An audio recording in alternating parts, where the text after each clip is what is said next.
Recipe শুরু করার আগে আগে বলে দিই, বাটি ঘটি যা আছে সামনে নিয়ে বসবেন।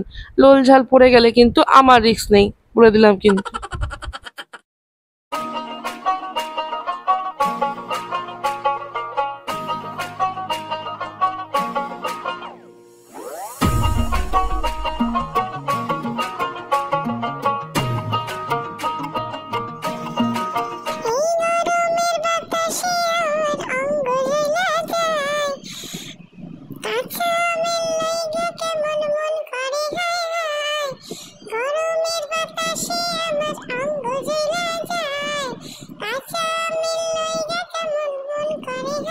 থাম থাম আর না, এরপরে কপিরাইট মারবে কিন্তু। গরমকালে সব থেকে মধুরতম জিনিস হলো এই আম। তবে আম পাকার অপেক্ষা করি না, কাঁচা আম দিয়ে কিন্তু আমরা খাওয়া শুরু করে দিই। যাই হোক, কাঁচা আমের ডাল ঝোল অম্বল যাই হোক না কেন, কাঁচা আম শুধু খাওয়া এটার মজাই আলাদা।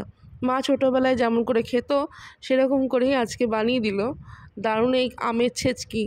আমের ছেচকি বলে না কি বলে আপনাদের ওখানে আমি জানি না, মা যেটা বলছিল সেটাই আমি বললাম। আমগুলোকে সুন্দর করে কেটে নেওয়া হলো, কেটে নিয়ে এটাকে ছুলে টুলে নিয়ে জলে রাখা হলো। এরপরে সমস্ত আমগুলোকে এই কুড়ানির সহযোগে বা যেটাকে ক্র্যাশার বলে সেটা দিয়ে ভালো করে কুড়িয়ে নিতে হবে ঝিরিঝিরি করে।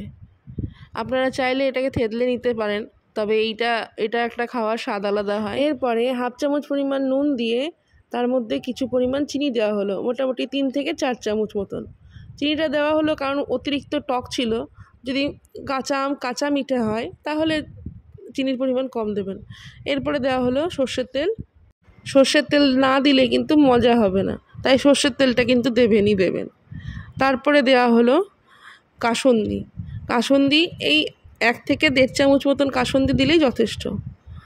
তারপরে কাঁচা লঙ্কা কতগুলো কেটে নিয়ে দেওয়া হলো, আপনারা কেটেও দিতে পারেন বা এরকম করে ভেঙেও দিতে পারেন, সমস্ত জিনিসটাই তো মাখানো হবে। এরপরে দেওয়া হলো বিট নুন। বিট নুন দেওয়াটা ম্যান্ডেটারি নয়, যদি মনে হয় দিতে পারেন, নাও দিতে পারেন। বিট নুন দিয়ে ভালো করে মাখিয়ে নেওয়া হলো জিনিসটাকে। তারপরে আর কি, কিছুই রান্না নেই, জাস্ট আপনার হাতের কাজ, হাত দিয়ে ভালো করে চটকে নেবেন। অবশ্যই মায়ের হাত দিয়ে চটকানো জিনিসের আলাদাই স্বাদ হয়। আমার এখনই জিভে জল আসছে, ভয়েস ওভার দেবো কি। যাই হোক, অপেক্ষা করছিলাম কখন এটা হবে। আর কি, এদিকে শালপাতা তুলে নিয়ে চলে এসেছি। শালপাতায় হবে না, বাটি ভরে নিয়েছি। আর কি, খাওয়া দাওয়া হয়ে গেল। আমরা এটা খাবার ভাত দিয়েও খেয়েছি, খুব ভালো লাগে খেতে। শুধু খেতেও পারেন, আবার এমনি কিছু তরকারি বা ভাতের সাথেও খেতে পারেন, দারুণ স্বাদের হয়। বানিয়ে দেখতে পারেন, দারুণ লাগবে কিন্তু। অনেক ধন্যবাদ ভিডিওটা দেখার জন্য, আর আপনারা এত ভালোবাসা দিচ্ছেন তার জন্য অনেক অনেক ধন্যবাদ। সাথে থাকবেন, এইভাবেই পাশে থাকবেন। আপনারা যদি নতুন হন তাহলে আমার পেজটাকে ফলো করে রাখবেন।